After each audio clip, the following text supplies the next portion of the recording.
Talk and town वादियों में छुपा एक कम आबादी वाला बेहद ही सुंदर शहर है।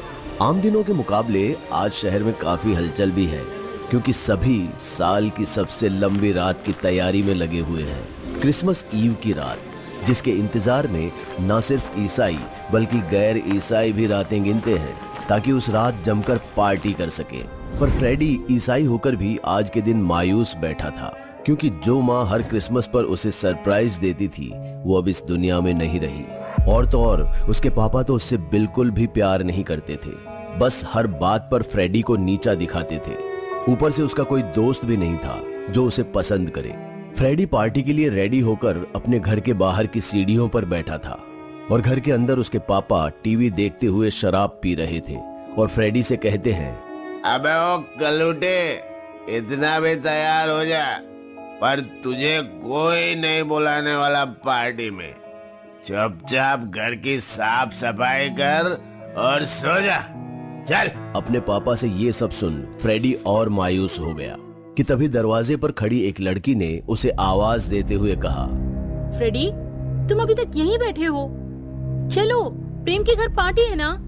वो लड़की फ्रेडी से उम्र में काफी बड़ी लग रही थी, जिसकी आवाज सुन फ्रेडी तुरंत ही दरवाजे पर पहुंच उस लड़की से बात करने लगा। पर उसने तो मुझे नहीं बुलाया ना। अरे उसने तो पूरी क्लास को इनवाइट किया है और तुम भी तो उसी क्लास में हो, इसीलिए चलो। पर मेरा वहाँ जाना किसी को अच्छा नहीं लगेगा करिश्मा। करिश्मा की बात सुन फ्रेडी उसके साथ चल दिया। दोनों प्रेम के बंगले पर थे, जहां क्रिसमस ईव की पार्टी चल रही थी। करिश्मा फ्रेडी को दोस्तों के बीच में छोड़ प्रेम के कमरे की तरफ चली जाती है। फ्रेडी भी धीरे धीरे पार्टी को एंजॉय करने लगा था, पर जैसे ही वो अपनी क्लास के दोस्तों से मिलने उनके पास गया तो लड़की तो छोड़ो, उसकी बदसूरती के कारण कोई लड़का भी एक सेकंड के लिए भी उसके पास नहीं आया।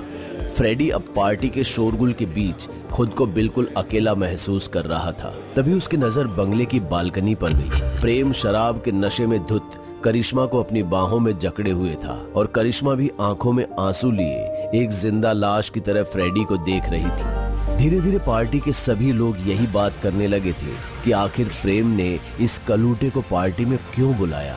पूरा मजा किरकिरा हो गया।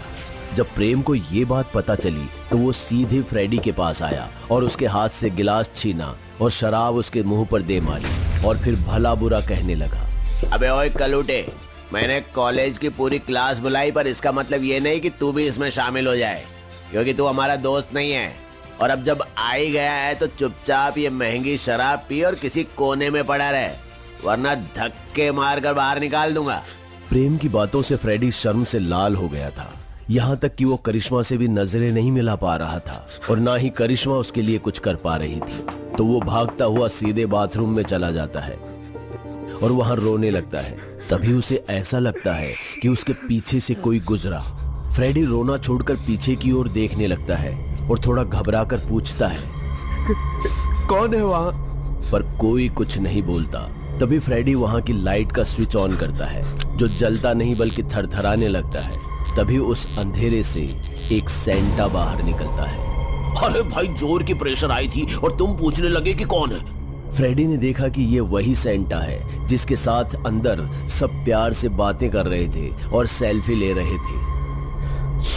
तुम कितने लकी हो ना कि तुमसे सब प्यार करते हैं। अरे मुझसे नहीं दोस्त, मेरे इस मुखौटे से। बाकी आजकल तो बिना फिल्टर के लोग खुद को भी पसंद नहीं करते, इसलिए वो बनो जो तुम्हें हिम्मत दे और वो करो जो तुम्हें खुशी दे। मास्क हटाते ही फ्रेडी को सेंटा का चेहरा दिखता है, जो उससे भी ज्यादा गंदा था। फिर भी लोग उससे प्यार से बातें कर रहे थे, क्योंकि उसने नकाब पहना था। अपनी बात कहे वो सेंटा वहां से चला जाता है। फिर फ्रेडी भी करिश्मा को ढूंढते हुए प्रेम के कमरे की तरफ बढ़ता है, पर वहां जो नजारा वो देखता है वो देखता ही रह जाता है। उसके बाद वो शर्म से आंखें फेर लेता है और वहां से भागता हुआ बंगले के बाहर चला जाता है और वहां बेतहाशा एक पोल पर मुट्ठी बांधकर मारने लगता है ताकि अपना गुस्सा शांत कर सके। पर उसे चैन नहीं मिलता, इसलिए वो वहां से सीधा अपने शहर के रेड लाइट एरिया में पहुंच जाता है, क्योंकि उसे ऐसा लगता है कि अगर वो भी वही सब कुछ कर लेगा तो उसका गुस्सा शांत हो जाएगा। पर वहां पहुंचकर भी उसे अपनी सूरत की वजह से बेइज्जती का सामना करना पड़ता है। सुन बे कलूटे, तू पैसा दे रहे है ना, इसके वास्ते अपन तेरे को अंदर लेके जा रहे लाए। पर अपुन को नहीं लगता कि कोई लड़की लोग तेरे को इधर भाव देंगी। इतना कहते हुए वो उसे अंदर ले जाता है, पर सभी लड़कियां कोई ना कोई बहाना बनाकर मना कर देती है और सबसे आखिर में एक उससे कहती है, राम जाने कौन सी बीमारी के कारण इसकी हालत हुई है। कहीं इसके साथ किया तो मेरी ब्यूटी को ना कुछ हो जाए, मेरा तो सारा धंधा ही चौपट हो जाएगा। चल चल निकल। जब फ्रेडी को एक कोठे वाली औरत ने भी नकार दिया तो वो बिल्कुल टूट जाता है, लेकिन अचानक उसके टूटे हुए दिल ने मानो किसी हैवान का रूप ले लिया था। उसने उस औरत के बालों को पकड़ा और एक तमाचा जड़ दिया।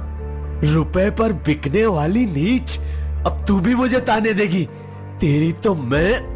इससे पहले कि फ्रेडी कुछ और करता, कुछ दलाल मुस्टंडे वहां पहुंच गए और उसे धक्का मारते हुए ना सिर्फ कोठे से बल्कि अपने एरिया से बाहर निकाल दिया। फ्रेडी गुस्से के मारे अपने दोनों हाथों को जमीन पर पटकने लगा। तभी उसने नजर उठाई तो सामने करिश्मा खड़ी थी, जिसने फ्रेडी को धिक्कार भरी नजरों से देखा और फिर वापस जाते हुए सड़क के अंधेरे में कहीं खो गई। फ्रेडी समझ गया कि शायद करिश्मा ने उसे उस लड़की के साथ नीच हरकत करते हुए देख लिया।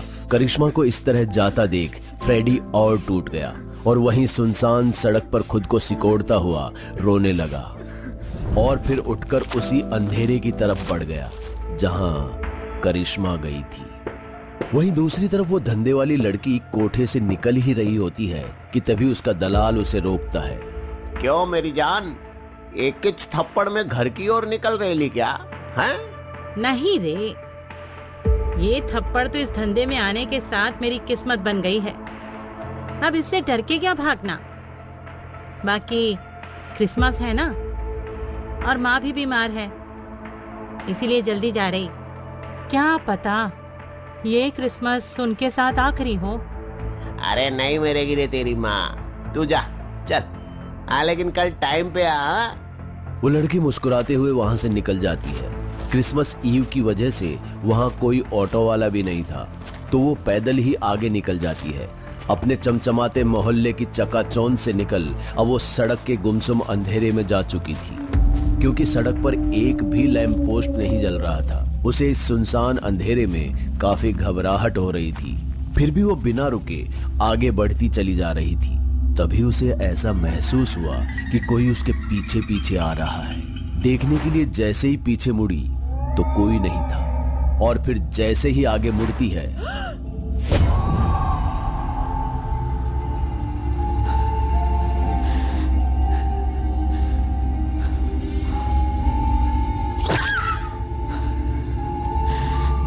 मुझे लगता है कि किसी को जज करने में कुछ नहीं रखा है, लेकिन तुम्हें लगता है कि तुम खूबसूरत हो, तो क्यों ना ये फैसला जनता करे।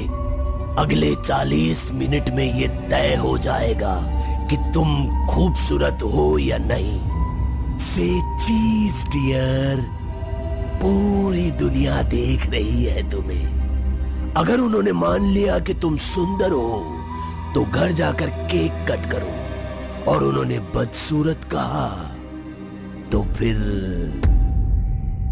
Jingle bell jingle bell jingle all the bell, killer Santa come to the door and kill you very well. Jingle bell jingle all the bell. इतना कहता हुआ वो सेंटा वहां से चला जाता है और उस लड़की की जिंदगी की वोटिंग स्टार्ट हो जाती है। बेचारी ना हिल पाती है ना ही चीख पाती है, बस आंखों से बहते आंसुओं के साथ सामने स्क्रीन को देख रही होती है, जहां कभी वोट बढ़ता है तो कभी घटता है। वहीं दूसरी तरफ फ्रेडी फिर से करिश्मा को ढूंढते हुए पार्टी में पहुंच जाता है, जहां सबसे पूछने लगा कि क्या किसी ने करिश्मा को देखा है।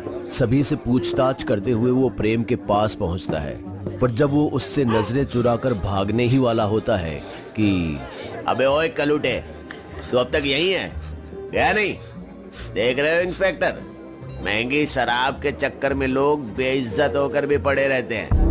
मैं शराब के लिए नहीं, करिश्मा को ढूंढने के लिए यहाँ आया हूँ। ये करिश्मा को कैसे जानता है? जानता है ये सब छोड़ो इंस्पेक्टर, जब वो है ही नहीं तो ये पागल ढूंढ क्यों रहा है उसे?